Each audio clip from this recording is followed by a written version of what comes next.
Here are 3 tips I can give you in Tiny Sailor's World.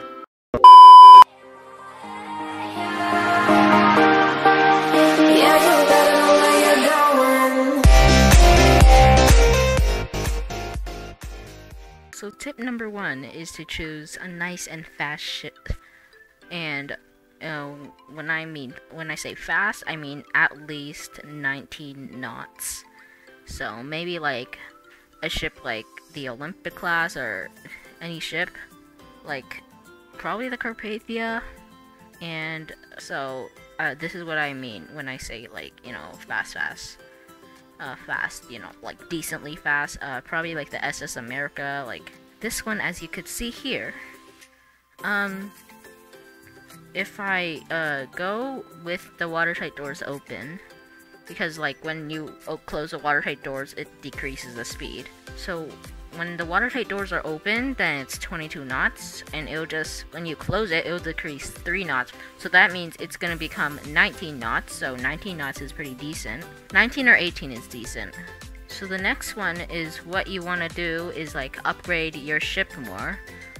Or like, for example, like you could actually like drive a big capacity ship and fast ship, like the RMS Queen Mary or RMS Queen Elizabeth, or like the Lusitania Mauretania. They are more likely to carry more passengers than like the Queen Mary 2, which is really surprising, because a lot of the times when I load passengers onto the Queen Mary 2, I somehow get like 500 to 800, which I think is not really that good. Probably like 1,000 is decently good too.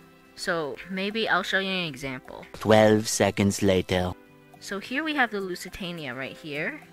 And there we just loaded 2,000 passengers, because the Lusitania is one of these ships in Tiny Sailor's World that carry a lot of passengers and is fast. And if you upgrade it more, then it's going to be even more fast. So upgrading, you could use like the Lusitania or something to do a few transatlantic crossings, and you could take a slower ship, probably like the Oceanic or like the Atlantic, and you could use all the money you had from grinding with like the Lusitania, Mauretania, or any like fast and more likely to have high capacity ships. You could use the money from those, and then you can upgrade your ships. Like, for example, I could just hop onto my Lusitania and drive to whatever port.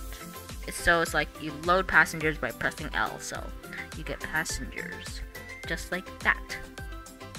Oh yeah, as you can see here, I close the watertight doors. It goes 21 knots, pretty decent too. The third tip is safety.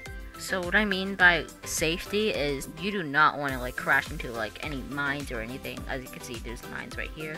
You can spot them from afar, but you can't really see them if you come closer. If you can't really see clearly, then you could press B for the binoculars, and you could just see them right there. And then night vision, you press B 2 times, but it's not going to work in the daylight because, you know, it's the daylight. But like in the nighttime, it's going to work like this, as you can see in this picture. And yeah, so the second part about safety, you can go to ship stats, and you could see ship collision off. It used to be for people who have ship options, but now it's available to everyone. So when someone crashes into your ship, they will take damage and not you. So that is all the tips I have. Not really all, but 3 of the tips I have for you guys in Tiny Sailor's World when playing Tiny Sailor's World, and I hope that helped. Be sure to like and subscribe for more videos like this, and yeah, wish me luck on this transatlantic crossing.